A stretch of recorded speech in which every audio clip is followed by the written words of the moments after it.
Hey there, it's Pete with GCI Turf. Hope you're having a great day today. And you know, I went down the bluegrass rabbit hole about 3 years ago. Turned this area back here in my back into 100% Kentucky bluegrass. It's doing great. It's looking really good right now. And I kind of got a wild hair up my tail and said, you know what, I'm gonna try some ryegrass here in North Carolina. It'll get super hot, humid in the summertime. Rye typically isn't a good choice for that kind of weather, but you know, I like to push the limits, test myself, see what I can do, see what I can't do. And I got this 1,000 square foot of perennial rye back here. Planted it, got super quick germination, 4 days. Rye's kind of known to germinate quickly like that. And soon after I planted it and got some germination, it had pretty full, I'd say probably 90% coverage. We had 3 days of rain and it was humid and muggy and yucky. And then once that happened, I got a little disease set in and it wiped out a chunk of it. This is Pythium. It's a disease you don't really hear me talk a lot about. The reason is we don't deal with it a whole lot. And you get a lot of humid weather and you get long periods of time in low-lying areas where the turf would be kind of under a little bit of standing water over a period of time. And when you add all that up together, you know, you can end up with some Pythium. From what I've seen over the years, it typically stays in its location, meaning where a low-lying area might be, or in a place that holds water really bad, that kind of area. So it's not like brown patch or a leaf spot where you would, you know, kind of see it widespread over the yard. And again, this is going to be just from my experience and me dealing, you know, here with it locally in my customers' yards. I've never seen it in my yard, except for now, but mainly in customers' yards here and there, every once in a blue moon. Pythium's typically going to stay in one location in the yard, and that's mainly where, you know, the water would stand, or you'd have holding water, or where you're, let's just say for instance you had a swale cut in your yard, and every time it rains the water's going to use that swale as a way to exit the property.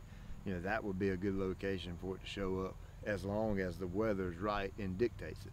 Now, to kind of show you what I mean, way up there in the corner, you guys that watch the videos, y'all know this, where my fescue meets the bluegrass. That's kind of an area where the water exits the road and goes out through the yard. It comes right through here, and it kind of goes right through here like this. That's kind of the way the water runs. And if you look right here, you can see right there, that's exactly where it comes down and comes through. And that's where the majority of it's at. So the fix for it is easy, and then again, it's not easy. It's easy. You can get you a fungicide for Pythium. I like to use mefenoxam. That's the easy part, is getting the fungicide and putting it in the tank and spraying it. The hard part is swallowing the pill that comes along with it. Mefenoxam is not cheap. It is extremely expensive. Even the off-brand generic type you know, varieties of that fungicide, it's a very high dollar fungicide. So it's one of them things. Do you either let the Pythium, you know, play out and run its course and do its damage and do its thing, and then you go back and reseed the areas, which you're going to have to do that anyway unless you catch it early enough, or do you spray the fungicide and make sure it's completely knocked out for, you know, for a time being, and then you go back and seed the area. So either way, you're gonna have to put more grass seed down, because this grass is dead as a hammer.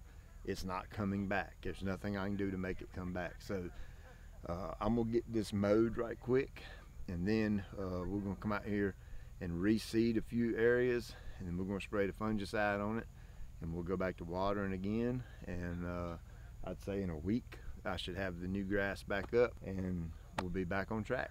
One thing I am going to do is I am going to cut this a little bit shorter than I've been cutting it. I've been cutting it around 1 inch. I'm going to take it down to about 1/2 inch today. The only reason I do that is to give my new grass seed a little extra time to germinate and come in before I have to start mowing it again. If I have to start mowing it again before the grass seed germinates, it's no issue. I personally don't have a problem with that. It's a very lightweight mower.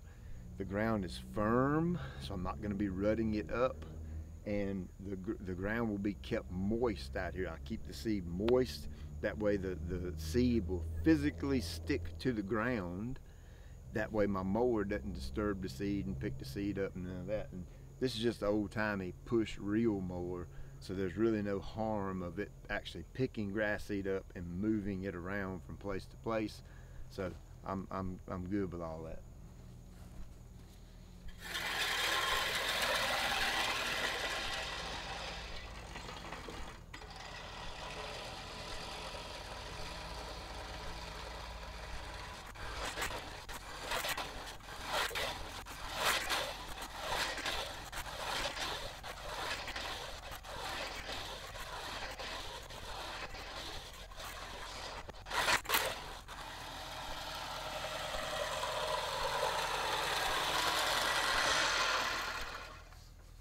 Now when I cut this, I cut about 50% of the grass blade off, so I left a little bit of mess out here, some clippings and stuff I don't want out here.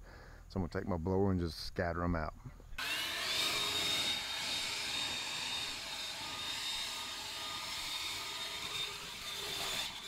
Now all I'm gonna do is take my weasel and kind of rough the area up a little bit. Now I don't want to be too aggressive, okay? See, I've got some existing turf in here already, so I don't want to be so aggressive that I tear that up. I'm just kind of working the ground around that.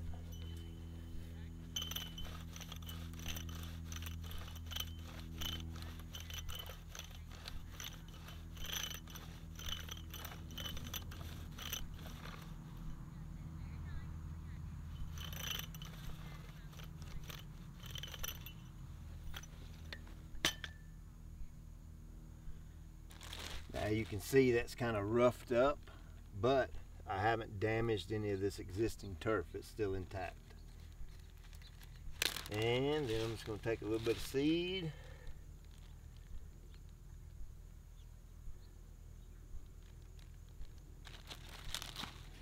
Sprinkle it out.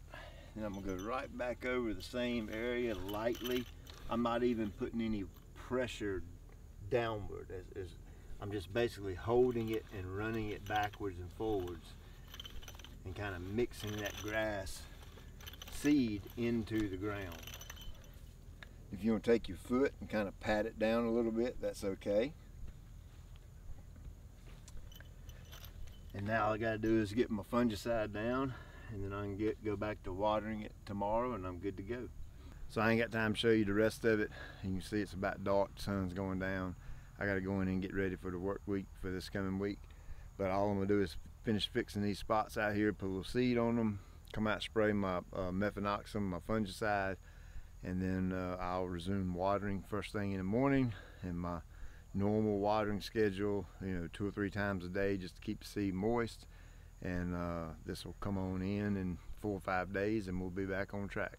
So I'll link up the sprayers down in the description below, and I'll also put you a link to this mefenoxam, but you'll get sticker shock when you see it. I'm telling you, you'll flip out. So as always, I appreciate you taking time out of your day to watch. I'll check you later. And hey, again, I know when I say I link stuff up in the description, a lot of folks go down there and look at that, and a lot of folks buy it. I don't want you to think you have to buy this fungicide in order to have a nice yard, because you don't. It's been my experience that Pythium is very rare, okay, at least in my neck of the woods. There is a second option to fixing the problem other than spraying the fungicide. Like I said earlier in the video, you can just leave it alone, let it play out, let it do its thing, run its course, let it dry up a little bit, and then repair it with grass seed. Grass seed is much, much, much cheaper than this actual fungicide. So I just wanted to throw that in there too. Check you later.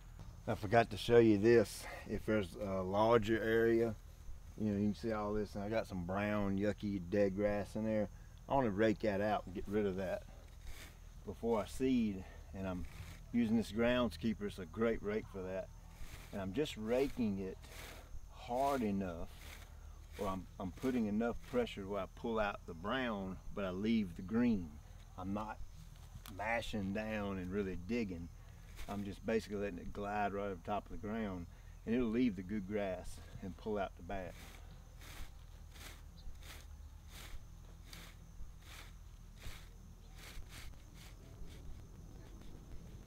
Here's your good close-up right here. You can see I got good green grass all around it, and I got this brown yucky in there. I want to get out.